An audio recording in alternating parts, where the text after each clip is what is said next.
quite bad. Yeah. What happened? Did you have it rebuilt, or you said to me something? Yeah, I took it to Morocco and I was doing some kind of semi-off-roading, got back and the thread for the spark plug just completely popped out of the engine. So I had to get the whole top of the engine rebuilt. It then spent about maybe even 4 to 6 months, something like that, at a mechanic, waiting parts and getting fixed. I then rode it through probably a foot of water. It rode fine after that, but then I left it outside in torrential rain for a week.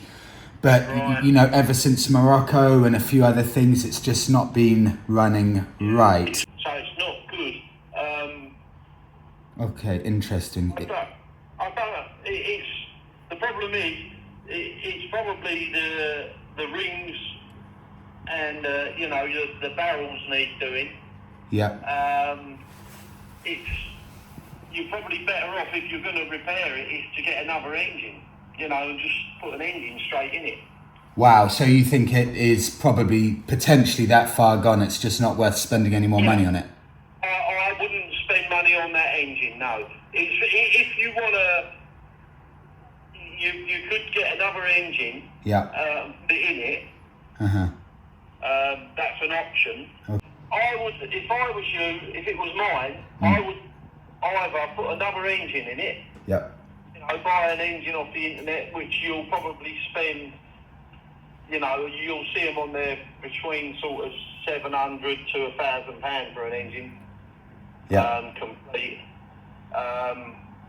That's one option. And then put an engine in that bike, or you know, like the only other option is to buy another bike, or you can rebuild that engine, but you've got to spend money doing that, and it's already done 40,000. Do you know what I mean? You could get another engine which has done sort of 20,000. Other options are obviously buy another bike. You know, is another option. Okay. If you don't want to spend money on that, you can put that money towards another bike. So the way it is right now, basically, it doesn't run. I wouldn't be able to trust it to use it as a daily bike. No, because it'll probably run all right when you're opening it up and riding it at faster revs, but when it's low, it's just chugging and horrible. It's not got the compression to keep it going, you know, and it's pushing air past the rings back into the airbox, which is making it run too rich. Perfect. It's running awful. The saga ends. It's the end of an era. I was expecting to tell you that we're going for a nice little walk to Canterbury today. 2 minutes before I was about to start filming, Jason from TriMoto, the Triumph specialist, called me. And I didn't expect him to call this soon. I expected him maybe to call on Friday or something like that. And you probably got the gist of the conversation while Monika was filming, but we had a 5-minute chat about the bike. And long story short, it is in such atrocious condition. The engine is just, he believes, and he's an expert, beyond saving. There are just so many things wrong with it and broken with it. It's running appallingly badly. He's tried changing the starter. I think the starter solenoid, that's sorted out the starter issues. But the actual engine itself, the core of the bike, is beyond saving. The options, he said, you can get a new engine. Maybe you could pick one up from eBay for £700. Then, of course, I would have to get that engine to TriMoto. Jason would then have to fit the engine, and then we'd have to make sure it's running. We'd have to make sure that the engine I'd bought is a good engine that works. So there are huge risks involved in replacing an engine. And putting a new engine in a bike is not something I feel comfortable with. Jason's opinion, it's not worth saving the bike. So that is the end of the Bonneville saga that's lasted 7 months since Morocco. The bike is dead. It's at TriMoto now. I said to Jason, look, can I just have 1 or 2 days just to think about what to do, to decide? And I'm still not 100% sure. Right now, my initial thought, top of my list, I cannot spend any more money on it. I can't spend £1.5 grand minimum, maybe, for example, on an engine and fitting it and seeing if it works. I think I'm going to have to go pick up the bike, see if I can limp it back. Not back to Belvedere because I don't have enough parking spots, but maybe if I limp it back to Ipswich, leave it in a parking spot I've got in Ipswich and just leave it there. Otherwise, I'm scrapping it. You know, I'm taking that's so sad. Yeah, it's a bit too sad. So maybe I'll just leave it in a lockup because it's worthless now. You know, people could buy the wheels off it or something like that. So that's it for the Bonneville. It's dead. 100% guaranteed. No messing about. No more money will be spent on it. It's over. Yeah, I really honestly thought he would call me to tell me, okay, right, it's actually not that big a problem.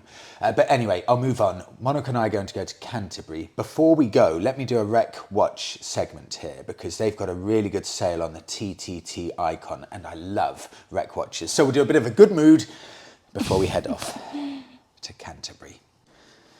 I'm a huge Rec Watches fan. I've got 2 of their watches.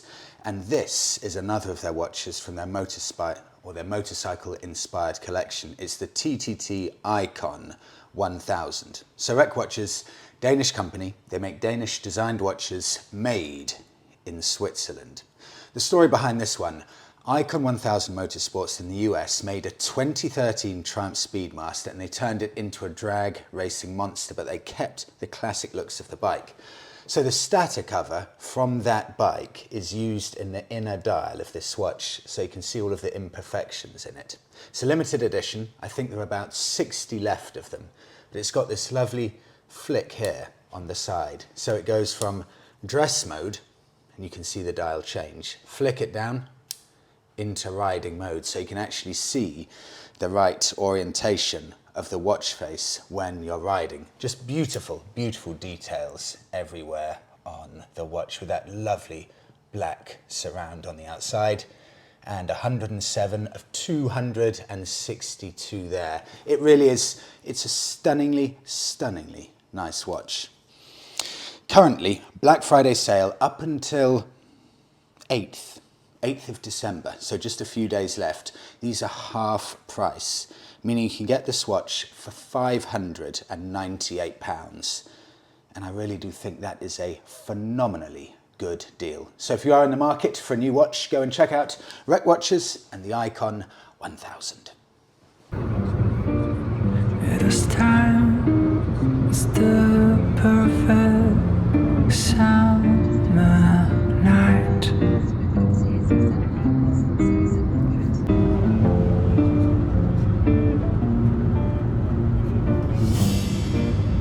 Those 3 words are spelled out in your eyes.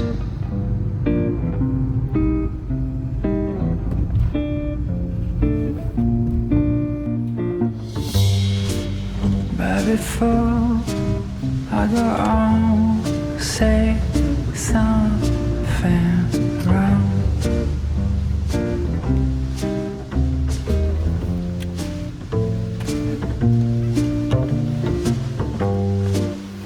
Just stop and bite my tongue.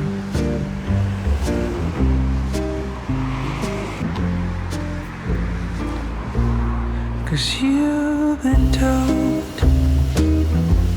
too many times before. Yeah, you've been told so many times before. So I'm gonna try with something new, and I'll never say. This is quite weird. I'm looking for a new bike and they've got the song Everybody Hurts in the background. This is Robinson's Foundry in Colchester. And I wanted to couple it up because I knew we were going to Colchester today, but I just saw that this place existed on Google before we came. Royal Enfield, Indian, a couple of Triumphs here, and Moto Guzzi as well. So there's a chance I may be able to see all of the bikes I'm potentially considering. This, although it's not specifically a Triumph dealer, this is in stock. Now this would be the obvious choice 2-year-old or so Triumph T120, 9.5K, and not in black. A little bit of me thinks it'd be quite nice to get something non-black for the next bike. Pea-shooter exhausts, beautiful tank work, just a proper upgrade, in essence, to my Bonneville. See, this is the sensible choice here. This will do everything my Bonneville did, but probably to a better degree. Okay, I'm going to show you a few more of my favourites. Monika, I'll take the camera off you. There's a lot to see. I'm going to start with a brand new Royal Enfield I've never seen in the flesh before. Great selection of Royal Enfields, huge amount of them, Meteors stacked up, Scram 411s, and right there are the new Bullets. And this is something that could potentially be in my list here, to get one of these new Bullet 350s. It's a great looking bike at about £4,700. It's really tempting. And seeing them in the flesh as well, very, very nice looking bike. Really nice finish with a proper badge. And all in black, with that gold detailing on the tank, and a really beautiful style seat.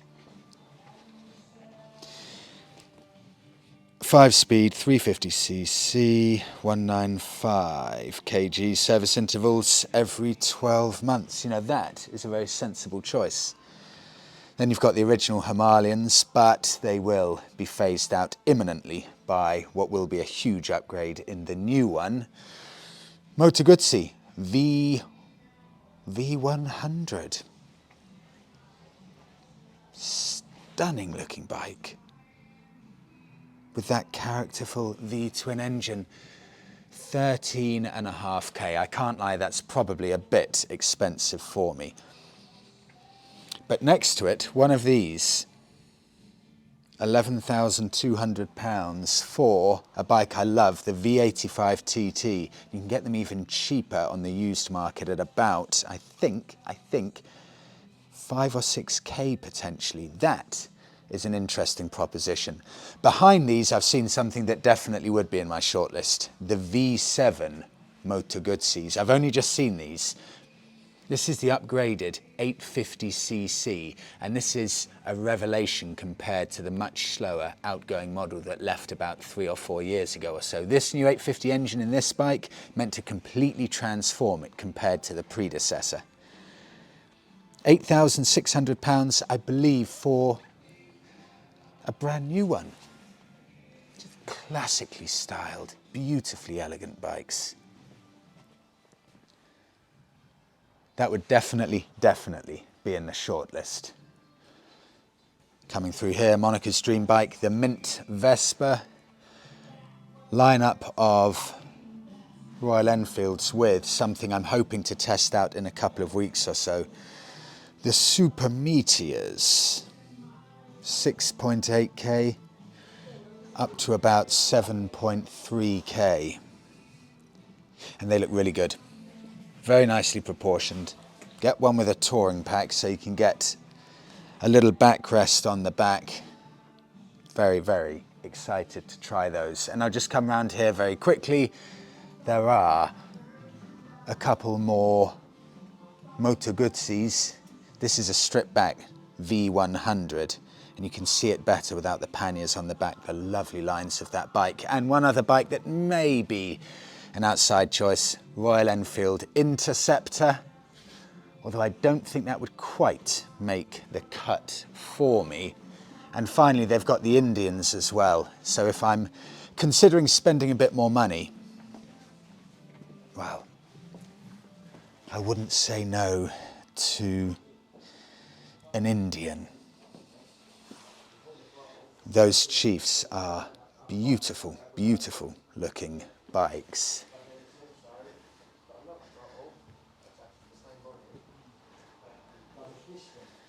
Got the huge ones here and the likes of the Chiefs and the Scouts over here. I mean, one of these Chiefs would be dream level bike, especially one of these without the fairing on the front. I mean, just have a look at that. Chief right next to the Scout. Tempting, very tempting. That's probably one of the best looking cruisers currently out on the market, I'd say. That is a perfectly proportioned bike with one of the most beautiful looking engines.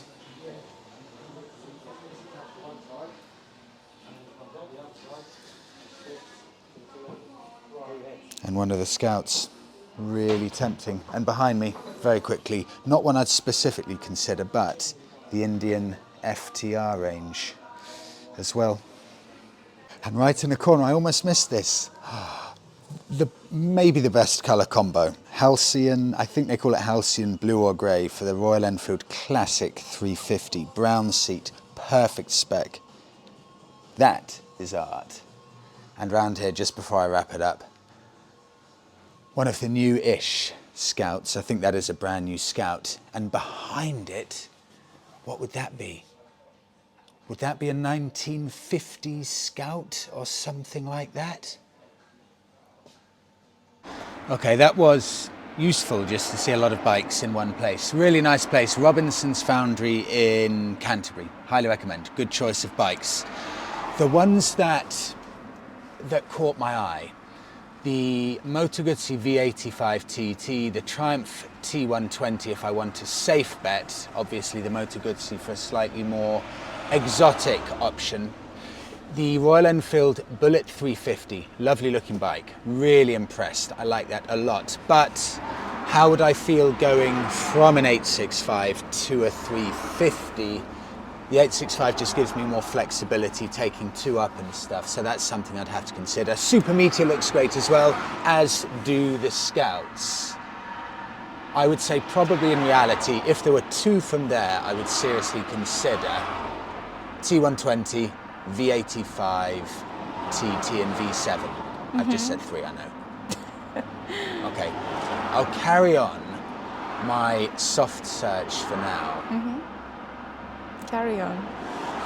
It's a strange feeling, looking at bikes knowing I actually have to finally put my money where my mouth is. Turn left onto Pound Lane, then turn right onto Mill Lane.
It must be about, it's got to be 3 years or so since we were last in Canterbury, and I forgot how stunning it is. Every single street you go down to the left or right, it looks like it's the scene from a movie. It's immaculate and gloriously well preserved. It's a really, really special place. Highly recommend it. Because I was so focused on motorcycles today, we've shown almost none of it, but I think Monika got a bit of B-roll of it. But next time we're here, and it will be soon, I'll make sure we do a proper video of Canterbury. I mean, just to give you a little taster. Have a look at the interior of this little cafe. This pretty much sums up what Canterbury's like. Interiors of every little shop, every little building, the exteriors, they're all perfect. I'll make sure to keep you posted on what goes on with the, well, not the Bonneville, I know what's going on with the Bonneville, but what goes on with my quest to find a new bike. I'm really genuinely hand on heart unsure. I've got my, shall I be completely honest here? Mm-hmm. I've got my bike in my head that I think everything else needs to beat, if I'm going to be completely honest. And a bike has emerged as my top that other bikes have to try and beat to get to the bike I pick, and that's the Triumph Speedmaster 1200.